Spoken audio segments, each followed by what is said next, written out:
الله الرحمن الرحيم. إن الحمد لله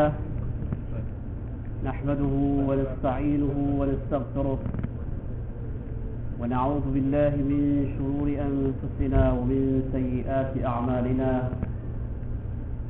من يهده الله فلا مضل له ومن يضلل فلا هادي له، وأشهد أن لا إله إلا الله وحده لا شريك له، وأشهد أن محمدا عبده ورسوله. يا أيها الناس اتقوا ربكم الذي خلقكم من نفس واحدة وخلق منها زوجها وبث منهما رجالا كثيرا ونساء، واتقوا الله الذي تساءلون به والأرحام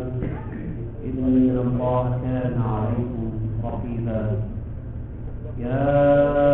أيها الذين آمنوا اتقوا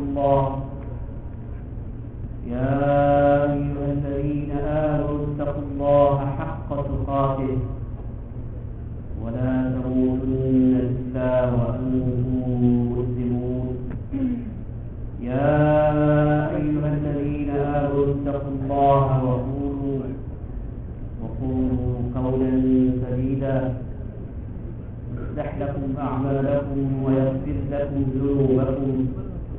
ومن يطع الله ورسوله فقد فاز فوزا عظيما. أما بعد، فإن أحسن الحديث كتاب الله،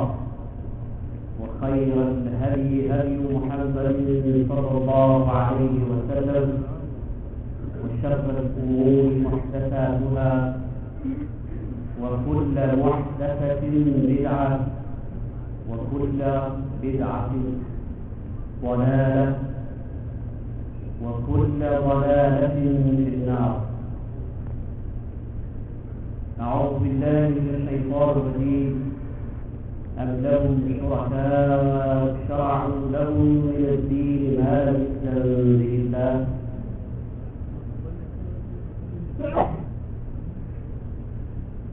وعن عائشة أم المؤمنين رضي الله تعالى عنها قالت: قال رسول الله صلى الله عليه وسلم: من أحدث في أمرنا هذا ما ليس منه فهو رد. وفي لفظ: من عمل عملا ليس عليه أمرنا فهو رد. بيروا واحترموا فالمرام غلو. رب العالمين شكر الدخول طول قبرنا نحكي لكم شيء الله تعالى من توفيق راتو في الدين أو الإسلام دا أحكام دا وريدلو بخاطر من لي الله تعالى بخوركي بيا سراتمشو دا الله تعالى بخبري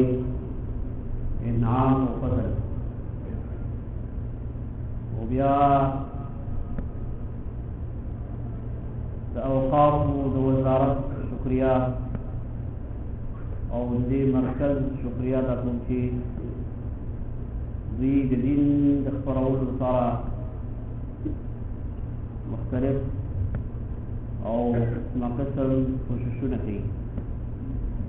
الله تعالی دې ټولو کارونو کې او کوششونو کې برکت واچي. خاصه توګه د پښتو د پروګرام د مسؤل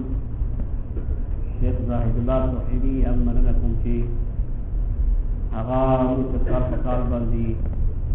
یا نور علماو ته د دې فرصت برابروي چې خپلو ورو سره کیري او دین احکام تناسب ہے. استاد شکر ادا کوم چې په شوق او مینه باندې د دې اجتماع ته مختلفو ځایونو نه راغلي یاستئ. الله دې وکړي چې موږ د الله د دین او د شریعت موافق خبرې وکړو او بیا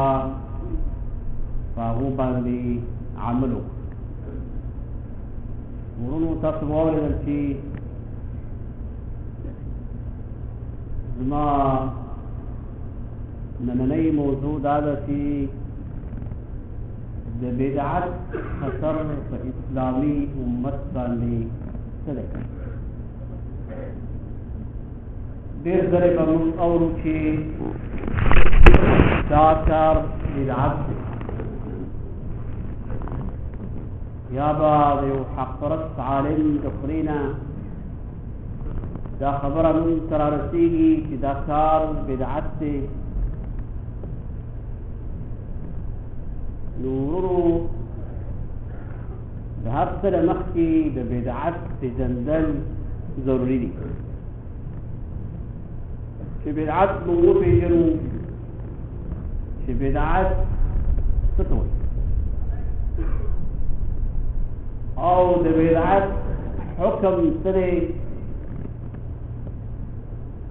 او د بدعت بدی د الله تعالی په کتاب رسول الله صلی الله علیه وسلم په احادیثو کې او بیا د سلفو په ویناګانو کې څه دی. نو دې وروسته به بیا موږ ته دا واضحه شي چې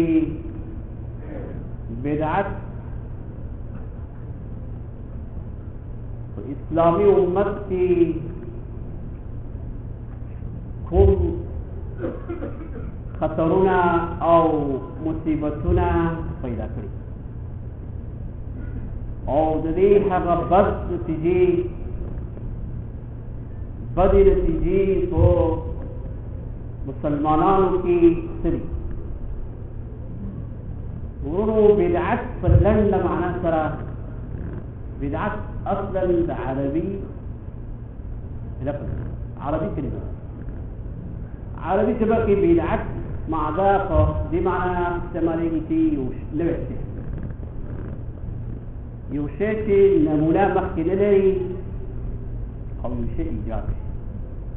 الله تعالی په خپلو کارونو کې صفتونو کې یو صفت د خپل ځان لپاره دا بیان کړی چې بدیع السماوات الله تعالی د اسمانونو او د ځمکې بې نمونې پیدا کړي. اسمانونو او ځمکې په داسې شکل باندې کومه نمونه نه وه. الله تعالی اسمانونه او ځمکه پیدا کړي چې دا د الله تعالی په پوره قدرت باندې او په پوره حکمت او په پوره علم باندې دلیل. همدارنګه الله تعالی رسول الله صلی الله علیه وسلم ته خطاب کوي چې ته ورته ووایه چې ما کوم خبرې تاسو ته راوړي، کوم د رسالت پیغام ما تاسو ته رسولی، دا څه نوې خبره نه ده او زه داسې شخص یم چې اولنی یم بس په انسانانو کې یو رسول رالېږل شوی نه، بلکې قل ما كنت بدعا من الرسل. الله وایي ته ورته ووایه چې زه په رسولانو کې هغه داسې نه یم چې ناشنا یم او د ما نه مخکې رسولان نه راغلي، بلکې ما نه مخکې رسولان راغلي، هغوی هم د الله تعالی رسالت او پیغام خلکو ته. دا د بدعت معنا نه وي. کله چې موږ بدعت کوم کار کوو د هغې معنا دا ده چې you car cool, the you کار نوی کار پیدا کول په دین کې، په اسلام کې، په شریعت کې او هغې ته شریعت ویل او د هغې په وجه باندې الله تعالی ته ځان نږدې کول یو نوی کار سړی کوي او دغه نوی کار د شریعت نه حسابوي د شریعت نه ګڼي او د دې عقیده ساتي چې ما ته الله تعالی په دې باندې اجر او نوی معنا ده چې د الله تعالی کتاب د رسول الله صلی الله علیه وسلم سنت او حدیث کې دا کار ثبوت نه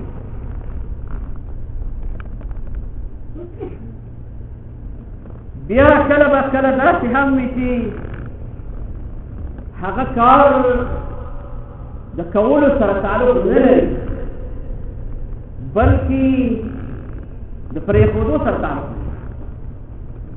یعنی بدعت دو اړخه او دوه جانبه لري په دوه قسم یا به وایي چې یو سړی به نوی کار کوي یو نوی عمل به کوي هغه به د دین نه ګڼي په هغې باندې به دا عقیده ساتي چې ما ته الله اجر او ثواب راکوي الله تعالی ته پې ځان نږدې کوي او یا به دی چې یو کار به پرېږدي نه به کوي یو کار نه کوي په دې وجه باندې چې په دې نه کولو باندې ما ته الله تعالی اجر راکوي دا هم بدعت د دې لپاره چې موږ کې د دې هغه پېژندنه اسانه شي یو څو مثالونه به ذکر کړو د مثال په توګه یو سړی را لګېږي او په دین کې یو عمل ایجادوي د ځانه او بیا وایي چې دې عمل باندې ما ته اجر راکول کېږي او په دغه خاطر کې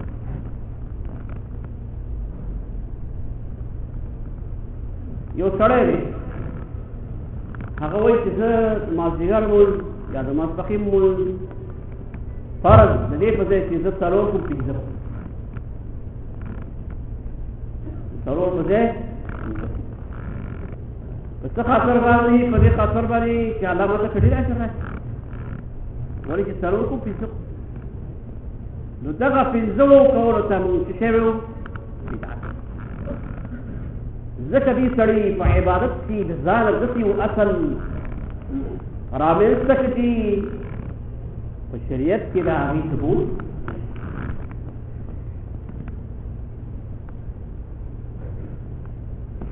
او یا پرېښودل مثال دا دی یو سړی عمل پرېږدي په دې خاطر یې نه پرېږدي مثلا مثال به واخلو خوراک یا څښاک یا د یو خاص قسم لباس اغوستل سړی د یو خاص قسم خوراک نه ځان ساتي او یا خاص قسم څښاک نه ځان ساتي یا خاص قسم جامو نه ځان ساتي په دې خاطر نه متوجه شي په دې خاطر نه چې یو سبب لري مثلا یو سړی یو خوراک نه کوي فریض دی دې وجې زما صحت ته ضرر کوي نه هغې ته مونږ بدعت نه شوی د دې وجې نه چې د صحت د حفاظت په خاطر باندې یو شی پرېږدي خوراک نه کوي څښاک نه کوي یو معین خوراک نه کوي چې دا ماله بدېږي هغه بدعت نه دی ځکه هغه ثواب په دې باندې نه ګڼي د دې په خاطر یې نه پرېږدي چې ما ته ثواب راکړي په دې خاطر یې پرېږدي چې صحت ته مې ضرر او د صحت باندې اهتمام او صحت لحاظ ساتل دا په شریعت کې داسې عمل دی چې مطلوب دی باید سړی د خپل صحت لحاظ هغې ته مو بدعت نه شوی دی یا یو سړی په دې خاطر چې ورع کوي پرهیزګاري پکې ډېره ده وایي که دې کار که دا کار زه وکړم کېدای شي چې په دې کې اشتباه ده حرام پکې ګډ دي ځان چې ساتي دې وجې نه چې حرامو کې واقع نه شي نو خوراک نه کوي د دې خاطر نه چې داسې نه چې دې کې شبهه ده حرام نه واقع نه شي نو هغې ته مونږ بدعت نه شي